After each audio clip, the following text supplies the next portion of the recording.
Bismillahirrahmanirrahim. Assalamualaikum warahmatullahi wabarakatuh. Alhamdulillahi hamdan syakirin hamdan na'imin hamdan yuafi ni'amahu wa yukafi'u mazidahu. Allahumma salli wa sallim ala nabiyyina Muhammadin wa ala alihi wa sahbihi ajma'in. Amma ba'd. Ikhwah yang kami cintai karena Allah Subhanahu wa taala, senantiasa kita memuji Allah Subhanahu wa taala atas berbagai nikmat yang telah dilimpahkannya kepada kita semua, dan kita juga senantiasa berselawat kepada Nabi kita Muhammad sallallahu alaihi wasallam, kepada keluarga, para sahabat dan orang-orang yang senantiasa mengikuti beliau hingga akhir zaman. Ini adalah merupakan pertemuan perdana pada pembahasan fikih. Sebelumnya kami mengucapkan taqabbalallahu minna wa minkum salihal a'mal kulla amin wa antum bi khair. Ya, kami juga mengucapkan mohon maaf lahir dan batin minal aidin wal faizin. Ya, seperti yang kami sampaikan bahwa hari ini adalah pembahasan fikih. Dan insyaallah kita akan menjadikan muqarrar kita atau referensi kita yaitu kitab Al-Fiqhul Manhaji ala Madhabi Al-Imam Asy-Syafi'i. Kitab ini adalah merupakan kitab muasir, kitab yang ditulis di zaman belakangan, atau dengan kata lain kitab yang tidak ditulis pada zaman salaf. Kitab ini ditulis oleh 3 ulama. Yang pertama Dr. Mustafa Al-Khin, Dr. Mustafa Al-Bugha, dan Ali Asy-Syarbaji. Kemudian di antara keistimewaan buku ini dalam penyusunan atau penulisannya, kitab ini memakai bahasa yang mudah dan penjelasan yang mudah dipahami. Dan tentunya sebagaimana kitab-kitab fikih yang lain, kitab ini disusun berdasarkan bab-bab fikih. Ya. Dan kitab ini tentunya disusun bersumber dari kitab-kitab mu'tamadah atau kutub mu'tamad dalam madhab Syafi'i. Di sini disebutkan kitab yang menjadi rujukan diantaranya adalah Al-Minhaj karya Al-Imam Nawawi dan Mughnil Muhtaj karya Khatib Asy-Syarbini, ya, rahimahumallahu taala. Ya, kemudian kita masuk pada bukunya. Buku ini diawali dengan pembahasan usul fiqh. Meskipun usul fiqh ini merupakan disiplin ilmu mustakil atau berdiri sendiri. Namun pada buku fikih ini disebutkan sedikit pembahasan mengenai usul fiqh. Ya. Di sini disebutkan diawali dengan penjelasan apa itu fiqh. Apa itu fiqh? Secara bahasa, fiqh itu berarti al-fahmu, pemahaman, dan secara istilah fikih bisa didefinisikan sebagaimana penulis mendefinisikan dalam buku ini: ma'rifatul ahkam asy-syar'iyyah al-muta'alliqah bi'amalil mukallafin wa aqwalihim wal muktasaba min adillatiha at-tafsiliyah. Bahwa fikih itu secara istilah adalah mengetahui hukum-hukum syariat yang berkaitan dengan yang pertama perbuatan-perbuatan atau amal-amal mukallafin. Mukallafin artinya kita semua, kita jin dan manusia. Ya, wa ma khalaqatul jinna wal insa illa liya'budun.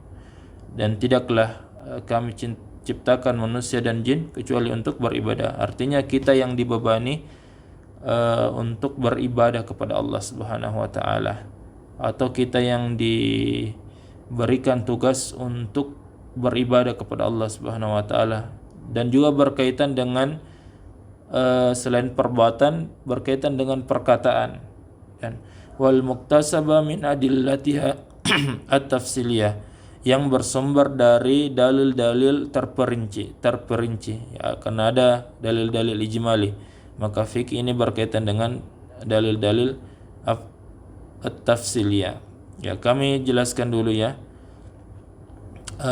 penggalan dari definisi ini. Al-ahkamus syar'iyyah, hukum-hukum syariat. Maksudnya di sini adalah hukum-hukum yang berkaitan dengan hukum taklif.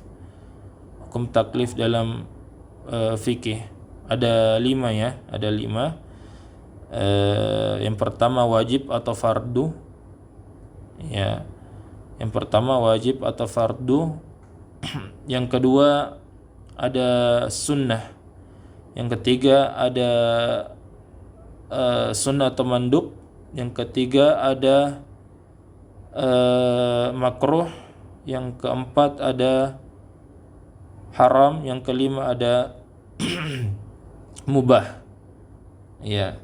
Pertama secara singkat, wajib itu apabila ya kita telah mengetahui semuanya, apabila dikerjakan akan mendapatkan pahala, dan apabila ditinggalkan berdosa. Itu.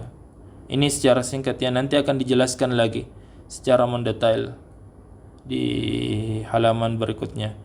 Kemudian sunnah atau sunnah maksudnya sunnah dalam hukum taklif adalah apabila dilaksanakan akan mendapatkan pahala, dan apabila ditinggalkan ya tidak akan mendapatkan apa-apa ya, tidak akan mendapatkan apa-apa. Kemudian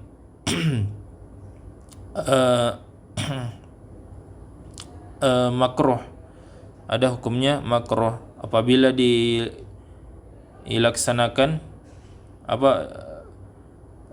ya dibenci tapi tidak mendapatkan dosa. Apabila ditinggalkan itu jauh lebih baik ya.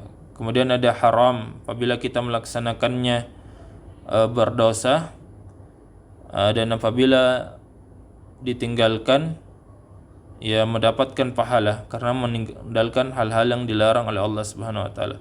Adapun mandub adapun mubah itu perkara-perkara yang apabila ditinggalkan atau dilaksanakan itu kita tidak mendapatkan iqab ataupun kita tidak mendapatkan balasan pahala dari Allah Subhanahu wa taala. Kemudian al-muta'alliqah bi a'malil mukallafin wa aqwalihim. Jadi fikih ini berkaitan dengan perbuatan atau amalan-amalan dan perkataan-perkataan seorang mukallaf. Ya, berarti keluar dari sini pembahasan tentang keyakinan, atau karena keyakinan itu berkaitan dengan pembahasan akidah. Ya, itu secara umum. Kemudian diambil dari atau bersumber dari dalil-dalil yang terperinci. Para ulama kita secara umum membagi 2 dalil itu. Yang pertama dalil yang disepakati oleh semua ulama madhab. Yang kedua dalil yang para ulama berbeda pendapat apakah itu merupakan dalil agama atau masdar adillah atau bukan. Pertama kita mulai dari dalil yang disepakati. Ada Al-Quran, ada As-Sunnah, ada Al-Ijma', ada Al-Qiyas, dan ada dalil yang tidak disepakati. Ya, contohnya di sini disebutkan al-istihsan, al-istishab, al-istislah, awil maslahah al-mursalah, madhabus sahabi, al-urf, syar'u man qablana, al-istiqra', saddu dzara'i, amalu ahli al-Madinah. Ya, ini disebutkan dalam pembahasan kitab-kitab usul fiqh. Dan insyaallah tentunya kita tidak akan membahas secara terperinci pembahasan ini karena ini ada pembahasan khususnya dalam kitab-kitab fikih. Sekarang yang kita pelajari adalah pembahasan fikih. Ya, dan nanti akan disebutkan lagi penjelasan mengenai sumber-sumber dalil yang tadi. Kemudian tadi udah di mana?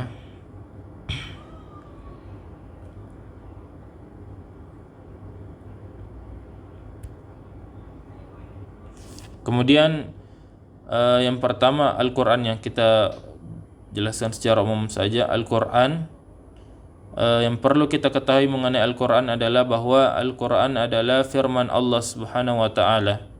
Jadi kebalikannya, Al-Quran adalah bukan makhluk. Itu yang perlu kita ketahui. Kemudian yang kedua, Al-Quran diturunkan kepada Nabi Muhammad sallallahu alaihi wasallam melalui malaikat Jibril. Dan Al-Quran ini, para ulama mengatakan bahwa Al-Quran ini diturunkan dalam dua tahap. Tahap pertama diturunkan secara keseluruhan dalam satu waktu, ya. Dari Lauhil Mahfuz ke langit dunia. Kemudian diturunkan kepada Nabi Muhammad sallallahu alaihi wasallam secara berurutan, ya, selama masa kenabian, ya, secara berurutan. Tidak diturunkan secara langsung dalam satu Al-Quran, tetapi berurutan. Ya, tentunya disebutkan dalam Al-Quran, Inna anzalnahu fi lailatul Qadar. Sesungguhnya kami telah menurunkan Al-Quran di malam Lailatul Qadar, yaitu. Kemudian Al-Quran ini di antara keistimewaannya adalah bahwa Al-Quran ini adalah mukjizat Nabi Muhammad sallallahu alaihi wasallam, dan orang yang membacanya atau orang yang bertilawah dengan Al-Quran itu merupakan ibadah. Setiap huruf yang kita sebut, yang kita baca dari Al-Quran itu adalah ibadah dan akan mendapatkan balasan pahala dari Allah Subhanahu wa Ta'ala. Satu huruf bernilai 10 pahala. Ya, apalagi kalau kita rajin membaca Al-Quran, tentunya kita akan membaca lebih dari satu huruf, bahkan berhalaman-halaman, dan insya Allah kita juga akan mendapatkan pahala yang lebih banyak dari bacaan Al-Quran yang kita baca. Kemudian diriwayatkan secara mutawatir. Mutawatir artinya adalah misalnya Al-Quran ini didengarkan dari para sahabat, mendengarkan dari Rasulullah, kemudian para sahabat menurunkan lagi kepada orang-orang setelahnya. Dan Al-Quran ini diriwayatkan oleh jamaah kaum muslimin banyak orang, sehingga tidak mungkin ada kesalahan dalam periwayatannya. Tidak mungkin, yang jamaah ini tidak mungkin melakukan bersepakat untuk melakukan kebohongan, melakukan tahrif kepada Al-Quran, tidak mungkin, ya. Karena dan kalaupun misalnya ada satu yang berbohong atau mentahrif, pasti akan ketahuan dengan membandingkan dengan riwayat-riwayat yang lainnya, ya. Sehingga di antara kemukjizatan Al-Quran ini adalah Allah Subhanahu wa Ta'ala menjaganya sampai hari kiamat, yaitu. Kemudian hadis atau sunnah, ya. Hadis atau sunnah adalah apa yang disandarkan kepada Nabi sallallahu alaihi wasallam dari perkataan beliau, dari perbuatan beliau, dan dari persetujuan beliau. Nanti akan dijelaskan secara mendetail insyaallah. Kemudian ada al-ijma'. Al-ijma' ini adalah kesepakatan ulama mujtahidin setelah Nabi sallallahu alaihi wasallam meninggal dalam suatu perkara fikih atau perkara yang lainnya dalam satu zaman. Ya, nanti akan dijelaskan lagi secara terperinci insyaallah. Kemudian al-qiyas. Al-qiyas ini ketika ada hukum ada perkara baru yang baru terjadi dan tidak terjadi di zaman Nabi sallallahu alaihi wasallam, maka cara kita mengetahui hukumnya adalah dengan metode qiyas, dengan mencari persamaan illah hukum yang ada pada nas Al-Quran dan Sunnah dengan yang ada pada hukum baru yang baru terjadi. Mungkin misalnya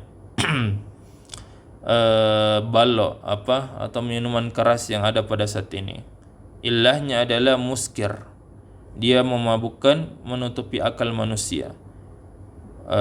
Illahnya khamar, ya, kalau dulu kan khamar, illahnya adalah muskir, memabukkan. Maka sesuatu yang memabukkan yang ada pada zaman ini maka bisa dihukumi sama seperti khamar, yaitu haram. Kemudian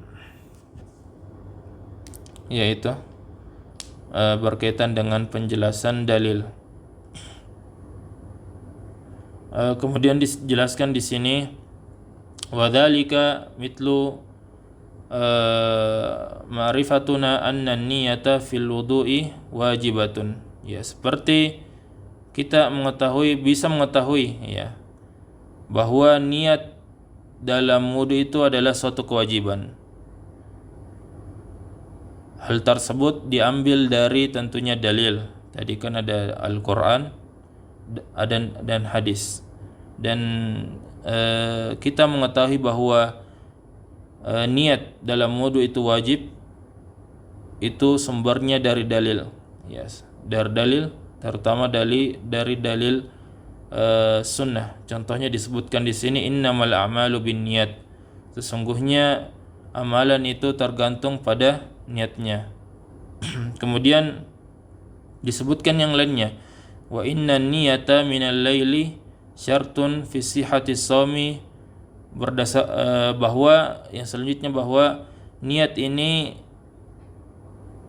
ketika kita berpuasa, ya, niat ini puasa Ramadan, maka syaratnya itu niatnya harus dilakukan pada malam hari. Ya, kalau setelah subuh kita berniat puasa Ramadan maka itu tidak sah, ya, tidak sah.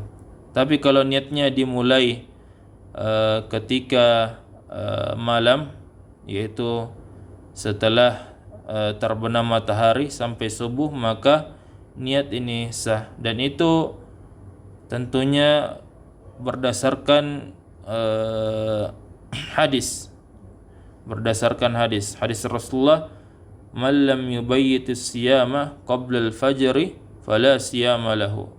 Barang siapa yang tidak melakukan niat pada malam hari sebelum fajar, maka tidak ada puasanya, ya. Kemudian disebutkan di sini wa ma'rifatuna anna salatal witri mandubah, dan seperti yang kita ketahui bahwa salat witir itu hukumnya mandub atau sunnah. Ini semuanya diambil berdasarkan hadis. Jadi agama ini bukan berdasarkan keinginan kita atau hawa nafsu kita atau pemikiran kita, tapi agama ini adalah wahyu. Semuanya ada dalilnya. Kemudian disebutkan contohnya lagi, wa anna shalah ba'da al-asri makruha. Ya, dan ini ada dalilnya bahwa salat setelah asar itu hukumnya makruh. Kemudian anna masha ba'da ar-ra'si wajibun akhdan min qawlihi ta'ala. Di antara contohnya bahwa agama ini adalah agama dalil, bahwa ketika kita berwudu itu diwajibkan untuk membasuh sebagian kepala ya, berdasarkan wamsahu biru'usikum, maka basuhlah kepala kalian, dan dalilnya sebagian dalam mazhab Syafi'i di sini adalah ba litab'id yang menunjukkan sebagian.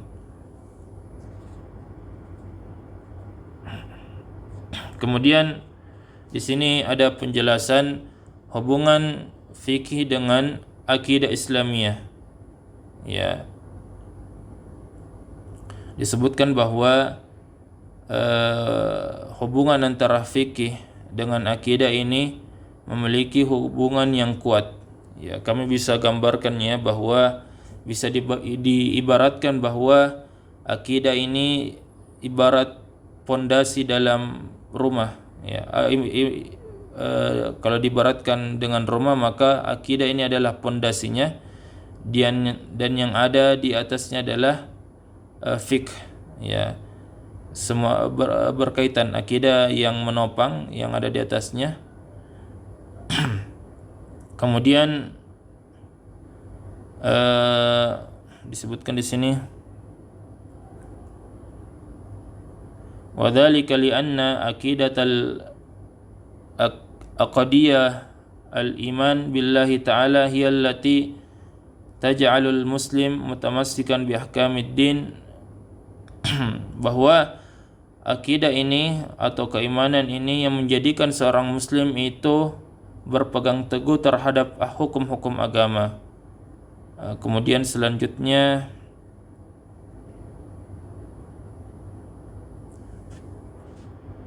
ya, kita sebutkan langsung ya contoh-contohnya di dalam Al-Quran, bagaimana hubungan akidah dengan fikih.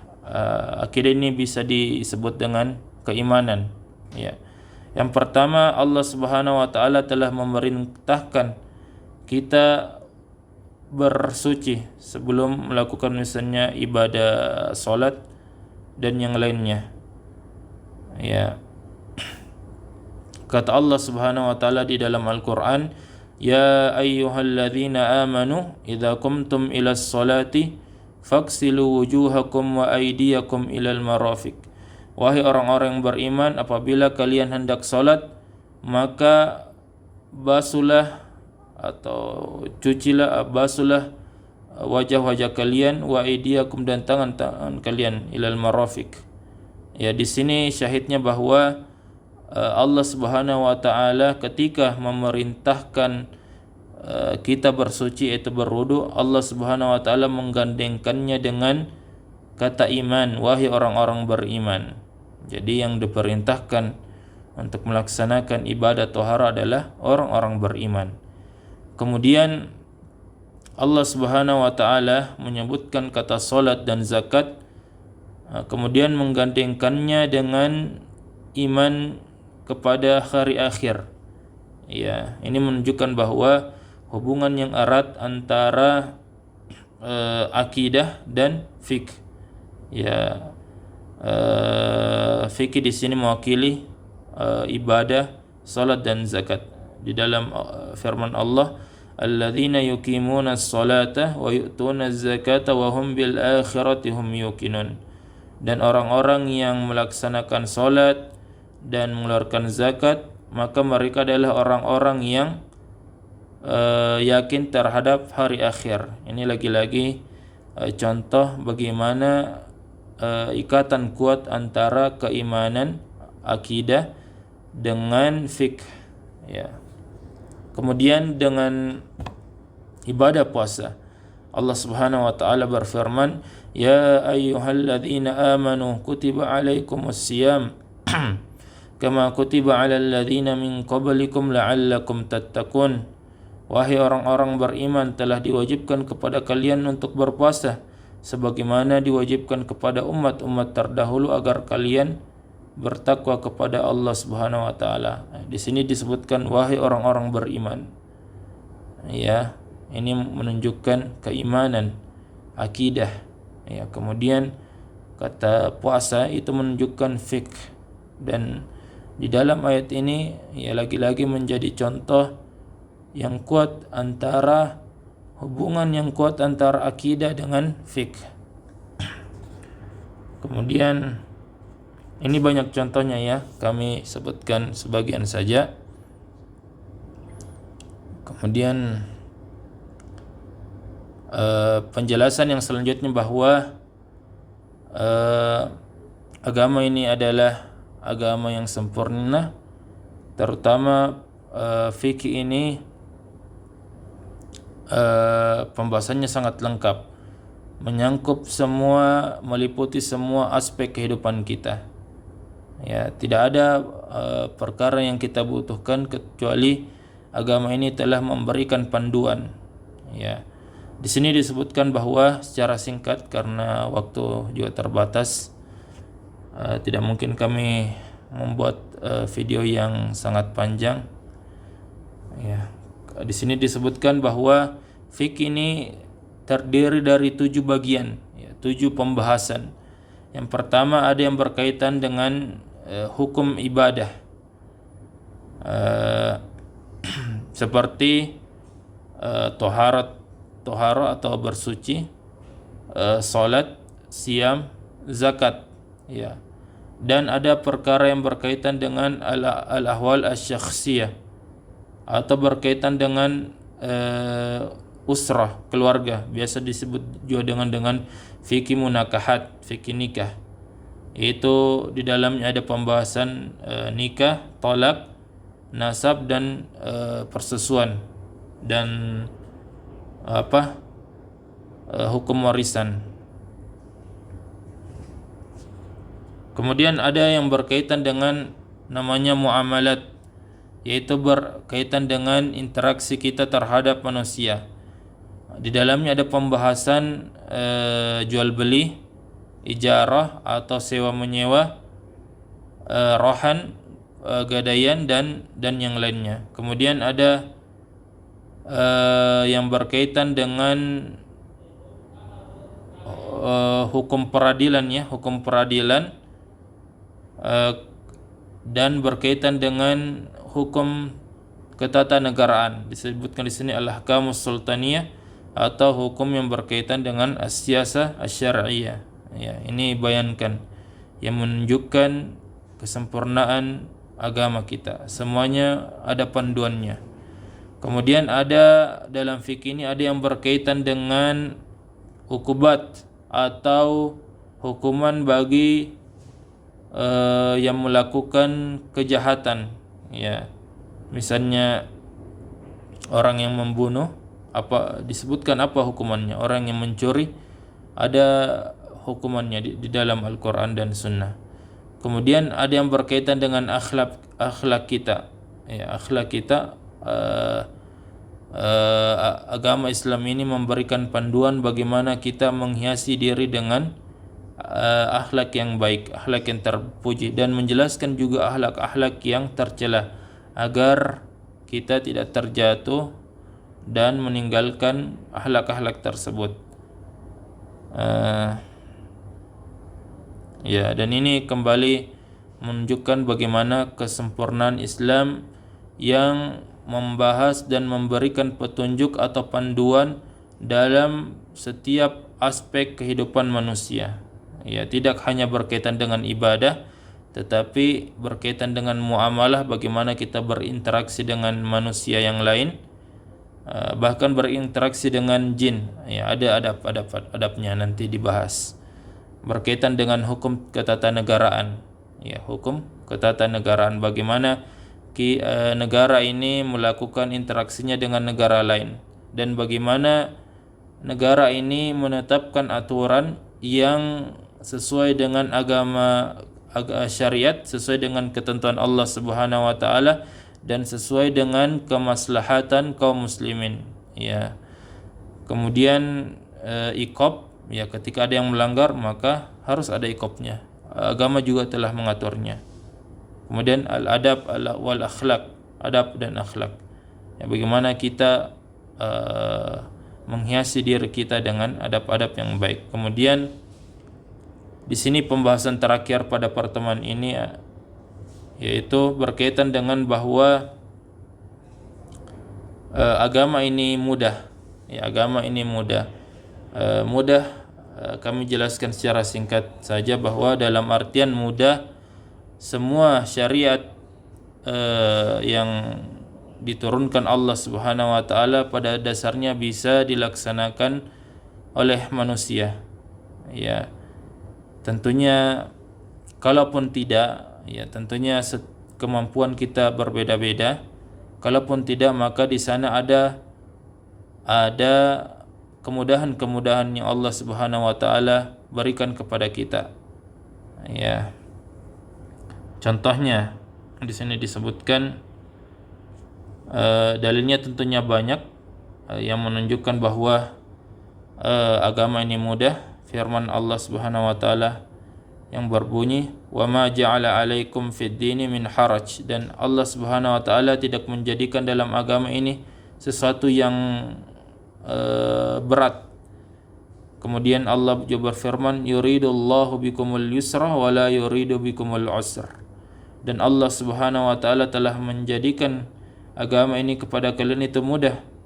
Ya, Allah menginginkan kepada kalian itu kemudahan, dan Allah tidak menginginkan kepada kalian itu kesusahan. Kemudian la yukallifullahu nafsan illa wus'aha, dan sesungguhnya Allah memberikan beban syariat ini tidak memberatkan kepada kita dan sesuai dengan kemampuan kita. Dan Rasulullah bersabda, "Inna dina yusrun." Sesungguhnya agama ini mudah. Ya, contohnya adalah as-salatu qa'idan liman yashukku alaihil qiyam. Ya, orang yang tidak bisa berdiri ketika melaksanakan salat, maka dia boleh duduk. Ya, ini menunjukkan kemudahan Allah Subhanahu wa taala terhadap kita dalam menjalankan ibadah. Dalilnya adalah sholli qa'iman fa illam tastati fa qa'idan fa illam tastati fa ala janbin. Salatlah kalian berdiri, namun ketika kalian tidak bisa berdiri maka bisa dengan duduk. Ketika tidak bisa duduk maka bisa menyamping. Ya. Tidur miring. Ya. Kemudian bentuk kemudahan yang Allah Subhanahu wa taala berikan kepada kita, contohnya adalah ketika kita melakukan safar, maka ada namanya syariat qasar dan jama'. Qasar artinya meringkat salat yang jumlahnya 4 rakaat, adapun jama' menggabungkan salat. Contohnya antara zuhur dengan asar, dan salat maghrib dengan isya. Ini bisa dijamak ketika safar, ketika dalam satu waktu. Ya, ada jamak takdim, ada jamak takhir, dan insyaallah ada pembahasan tersendirinya. Dan itulah yang dapat kami sampaikan. Artinya kami perlu tekankan bahwa kemudahan dalam syarat ini bukan berdasarkan kemauan kita, bukan berdasarkan syahwat kita, tetapi berdasarkan ketentuan Allah Subhanahu wa taala. Kita tidak boleh ketika diberikan kemudahan, kita tidak boleh memudah-mudahkan sesuai dengan hawa nafsu kita. Semua ada aturannya kemudahan tersebut. Inilah yang dapat kami sampaikan, lebih kurangnya mohon dimaafkan. Semoga materi yang kami sampaikan dapat dipahami. Kalau ada yang mau ditanyakan, silahkan ditanyakan di grup. Subhanakallahumma bihamdik, nashhadu an la ilaha illa anta, nastaghfiruka wa natubu ilaik. Assalamualaikum warahmatullahi wabarakatuh.